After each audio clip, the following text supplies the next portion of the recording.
সুপ্রিয় শিক্ষার্থী, আশা করছি ভালো আছো। তোমরা নিশ্চয়ই ইতিমধ্যে জেনে গিয়েছো যে তোমাদের খুব শীঘ্রই তোমাদের প্রি-টেস্ট পরীক্ষা শুরু হতে যাচ্ছে। ফার্স্ট ইয়ার ফাইনালের মতোই এবারও প্রি-টেস্ট পরীক্ষা অনলাইনের মাধ্যমে অনুষ্ঠিত হবে।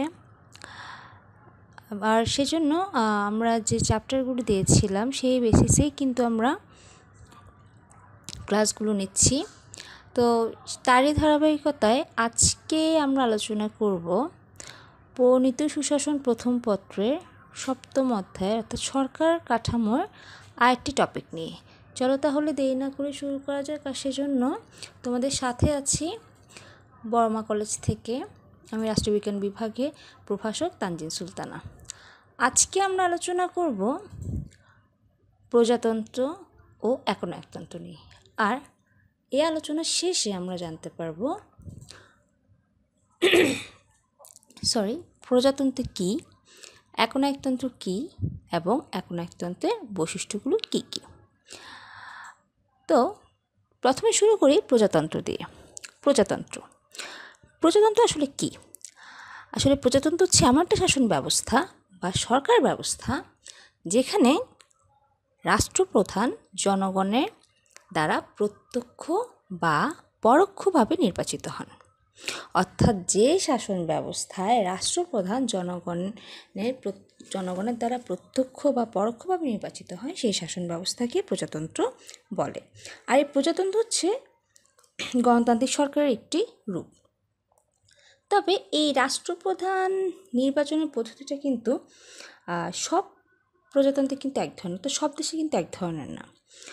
কোনো প্রজাতান্ত্রিক রাষ্ট্রে রাষ্ট্রপ্রধান জনগণের সরাসরি ভোটে নির্বাচিত হয়। এভাবেই যে রাষ্ট্রপ্রধানগুলো নির্বাচিত হন তারা কিন্তু সাধারণত আইনসভার সদস্য নন। যেমন দেখো, অতীতে কিন্তু বাংলাদেশে এভাবে রাষ্ট্রপ্রধান নির্বাচিত হতেন। তবে সংবিধানের যে দ্বাদশ সংশোধনী আছে সেটার ফলে, দ্বাদশ সংশোধনীর ফলে কিন্তু বর্তমানে ওটা একটু চেঞ্জ হয়েছে এবং বর্তমানে বাংলাদেশে রাষ্ট্রপতি নির্বাচিত হন জাতীয় সংসদ সদস্যের ভোটে। এছাড়াও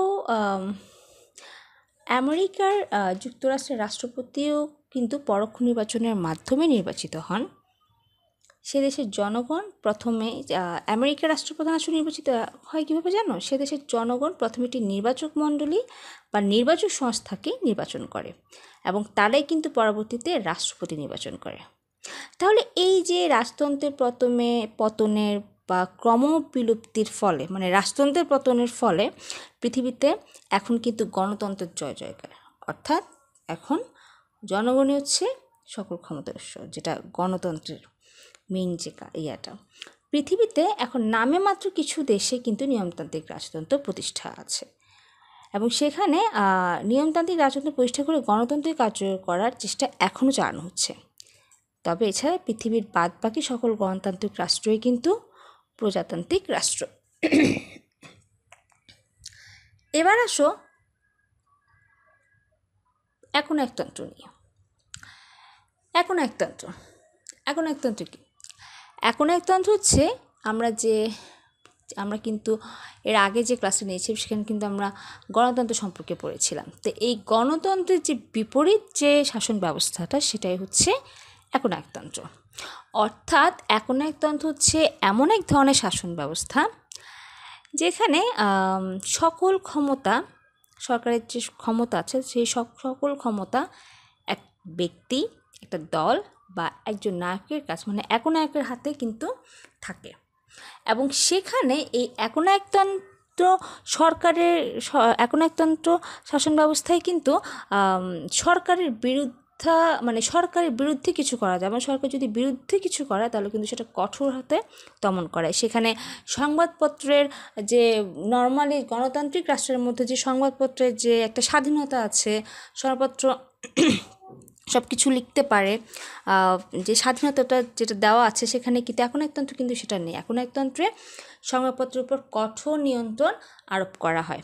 অর্থাৎ তুমি সরকারের অ্যাগেনস্ট একনায়কতন্ত্রের বিরুদ্ধে কোনো সমালোচনা তুমি করতে পারবে না, একনায়কতন্ত্রের সরকারের অ্যাগেনস্টে তুমি কিছু করতে পারবে না, কিছু বলতেও পারবে না, এবং কোনো ধরনের সমালোচনা সহ্য করা যাবে না। এবং আরেকটা জিনিস যেটা, সেখানে কিন্তু একনায়কতন্ত্রী শাসন ব্যবস্থায় কিন্তু কোনো ধরনের বিরোধী যে রাজনৈতিক সংগঠন, মানে বিরোধী যে রাজনৈতিক দলগুলো, সেগুলো কিন্তু গুরুত্ব দেওয়া হয় না।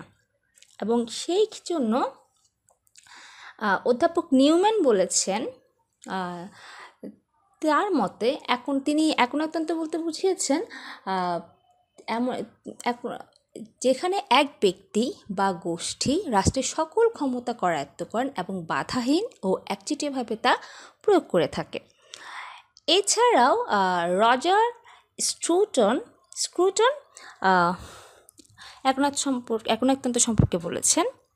তিনিও বলেছেন যে একনায়কতন্ত্র হচ্ছে এমন এক ধরনের সরকার ব্যবস্থা যেখানে কোনো ব্যক্তি, সংস্থা, গোষ্ঠী বা দল সকল রাজনৈতিক কাজকর্ম পরিচালনার ক্ষমতা লাভ করে এবং সকল নাগরিকের নিকট থেকে আনুগত্য আদায় করে। তাহলে এখন এই একনায়কতন্ত্রের গণতান্ত্রিক সমাজের উপরেই কিন্তু একনায়কতন্ত্র প্রতিষ্ঠিত হয়। এবং দ্বিতীয় বিশ্বযুদ্ধের পর ল্যাটিন আমেরিকা, এশিয়া, আফ্রিকার অনেক দেশেই কিন্তু একনায়কতন্ত্র প্রতিষ্ঠিত হয়েছে। এইসব দেশে সাধারণত সামরিক জান্তারা ক্ষমতা দখল করে একনায়কতন্ত্র কায়েম করে। এবং একনায়কতন্ত্র যদি খুব উদাহরণ দেওয়া যায়, তাহলে জার্মানি হিটলার ও ইতালির মুসোলিনি হচ্ছে উৎকৃষ্ট উদাহরণ। কারণ একনায়কতন্ত্র শাসন ব্যবস্থায় কিন্তু বিশ্বাস করা হয়, তারা এমন একটা নীতি বিশ্বাস করে যেখানে তাদের নীতিটা হচ্ছে একটা জাতি, একটা দল ও এক নেতা, অর্থাৎ এক জাতি, এক দল ও এক নেতা। এই নীতিতেই কিন্তু একনায়কতন্ত্র কিন্তু এই নীতিতেই বিশ্বাসী। এবার চলো আমরা এই যে একনায়কতন্ত্র এতক্ষণ পড়লাম, এর বৈশিষ্ট্যটা দেখি। একনায়কতন্ত্র বৈশিষ্ট্য মানে কীভাবে বুঝবো একটা দেশে একনায়কতন্ত্র আছে, একনায়কতন্ত্র শাসন ব্যবস্থা প্রচলিত আছে। এক ব্যক্তির শাসন। একনায়কতন্ত্রে রাষ্ট্রের সকল ক্ষমতা বা সকল কর্তৃত্ব কিন্তু একজন ব্যক্তির কাছে ন্যস্ত থাকে, অর্থাৎ ওই একজন ব্যক্তি কিন্তু সকল ক্ষমতার উৎস। একনায়ক তার কাজের জন্য, এবং তিনি তার কাজের জন্য কখনো কারোর কাছে জবাবদিহি করেন, এবং তিনি সবসময় সকল ভুল ত্রুটি উঠতে থাকে। মানুষ স্বাভাবিক ভুল ত্রুটি করতে পারে, কিন্তু না, একতান্ত্রিক শাসন ব্যবস্থার মধ্যে এটা হবে না। অর্থাৎ একনায়ক সকল ভুল ত্রুটি উঠতে থাকবে। একদলীয় শাসন। আরেকটা যে বৈশিষ্ট্য, সেটা হচ্ছে একনায়কতন্ত্রের একটা মাত্র রাজনৈতিক দল থাকবে, অর্থাৎ সে দল হচ্ছে যে একনায়কতন্ত্র যে সরকার থাকবে, একনায়ক যে থাকবে তার দল, এবং বিরোধী কোনো দলের মতামত গ্রহণ করা যাবে এবং কোনো বিরোধী দল থাকবে না, বা থাকলেও তাদেরকে নির্মূলভাবে দমন করা হয়, নির্মমভাবে। ঠিক আছে, মানে একটা দল থাকবে, শুধু সোজা কথা হচ্ছে একটা দল থাকবে। বল প্রয়োগ। একনায়কতন্ত্র কিন্তু যুক্তির জোর অপেক্ষা জোরের যুক্তিতে বিশ্বাসী। ঠিক আছে, ওরা জোরপূর্বক ওরা বল প্রয়োগ করে সকল তাদের অ্যাগেন্স্টে যারা কথা বলবে বা বিভিন্ন মতামত দিবে, বিরোধী যে মতামতকে, সেগুলোকে তারা বল প্রয়োগ করে দমন করে। এজন্য তারা করে কি, এই বিরোধী বক্তব্যগুলোকে তাদের অ্যাগেন্স্টে কেউ কিছু বলতে না পারে, সেজন্য তারা বিশেষ বাহিনী বা গুপ্ত পুলিশ বাহিনী গঠন করে থাকে। এবার আসো আরেকটা যেটা বৈশিষ্ট্য, সেটা হচ্ছে ক্ষমতার অতিমাত্রা কেন্দ্রীয়করণ, অর্থাৎ সেখানে রাষ্ট্রের সকল ক্ষমতা কেন্দ্র সরকারের কাছে থাকবে এবং একনায়কই হবে সকল ক্ষমতার উৎস। প্রয়োজনমূলক আইনসভা। একনায়কতন্ত্রে একটা আইনসভা থাকবে, ঠিক আছে, কিন্তু সেটা হচ্ছে শুধুমাত্র নামে মাত্র আইনসভা, অর্থাৎ প্রয়োজনমূলক আইনসভা। এবং সেখানে যে আইন প্রণয়ন হবে সেটা কিন্তু ওই একনায়কের ইচ্ছাতেই প্রণয়ন হবে, এবং সব ক্ষেত্রে তাকে সমর্থন করাই হচ্ছে আইনসভার একমাত্র লক্ষ্য, অর্থাৎ আইনসভা সার্বভৌম নয়। প্রচারযন্ত্রের একচেটিয়া ব্যবহার। একনায়কগণ রাষ্ট্রের প্রচারযন্ত্রকে পূর্ণরূপে নিয়ন্ত্রণ করে, অর্থাৎ এই যে প্রচার যে মাধ্যমগুলো আছে, সংবাদপত্র, রেডিও, টেলিভিশন, এখানে কড়াকড়িভাবে সরকারি নিয়ন্ত্রণ আরোপ করা হয়, যেখানে সকল ক্ষেত্রে শুধুমাত্র একনায়কতন্ত্র সরকারেরই জয়গান করা হবে। এরপরে যেটা আছে সেটা হচ্ছে একক আদর্শবাদ, অর্থাৎ আমি আগেই বলছি একনায়কতন্ত্র শাসন ব্যবস্থা এক দল, এক ব্যক্তি এক শাসন ব্যবস্থায় বিশ্বাসী, এক জাতির শাসন ব্যবস্থায় বিশ্বাসী। তো এদের হচ্ছে এটা একটা আদর্শের প্রতি বিশ্বাসী। এখন যে আদর্শে বিশ্বাস করে সরকারি প্রচারযন্ত্রে শুধুমাত্র তারই জয়গান গাওয়া হয় এবং বিরোধী দলকে নির্মমভাবে দমন করা হয়। সর্বাত্মকবাদী এখন একটা সর্বাত্মকবাদী শাসন। মুসোলিনি ফাঁসিবাদের স্লোগান ছিল সব কিছুই রাষ্ট্রের মধ্যে, রাষ্ট্রের বাইরে কিছু নেই, রাষ্ট্রের বিরুদ্ধে কিছু থাকতে পারবে না।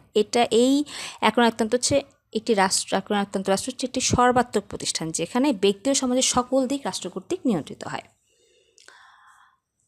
যুদ্ধবাদী ও সাম্রাজ্যবাদী এখন একজন শান্তিতে বিশ্বাস করে না। তারা মনে করে যুদ্ধই অপরিহার্য এবং যুদ্ধের মাধ্যমে তারা মনে করে যুদ্ধের মাধ্যমে তারা জয়ী হবে এবং যুদ্ধের মাধ্যমে তারা যে কোনো হাসিল করবে। ঠিক আছে। আর এখন একজন যুদ্ধবাদী বিশ্বাসী হয়, সাম্রাজ্যবাদের পথও প্রশস্ত হয়। আর এই জন্য মুসলিনীর মতে সাম্রাজ্যবাদ জীবনের চিরন্তন ও অপরিবর্তনীয় নিয়ম। হিটলার ও মুসলিনী ছিল দ্বিতীয় বিশ্বযুদ্ধের প্রধান দায়।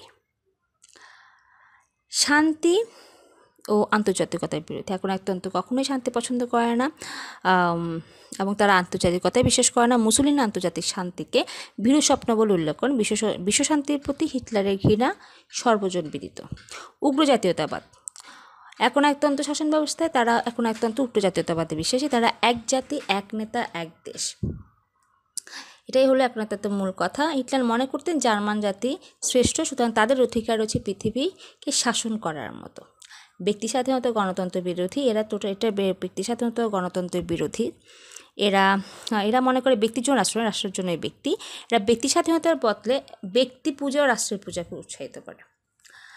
এরপরে যেটা সেটা হচ্ছে দায়িত্বহীনতা। একনায়কতন্ত্রে দায়িত্বশীলতা কোনো স্থান নেই। সরকার জনগণের উপর একচ্ছত্র আধিপত্য দায়ের করতে পারে, কিন্তু জনগণের কাছে তিনি কোনোভাবেই দেয় না। অর্থাৎ সরকার গঠনে বা সরকার অপসারণে জনগণ প্রকৃতপক্ষে কোনো সাংবিধানিক উপায় খুঁজে পায় না। এই ছিল আজকের প্রজাতন্ত্র একনায়কতন্ত্র। আশা করি বুঝতে পেরেছ। ভালো থেকো, সবাইকে ধন্যবাদ।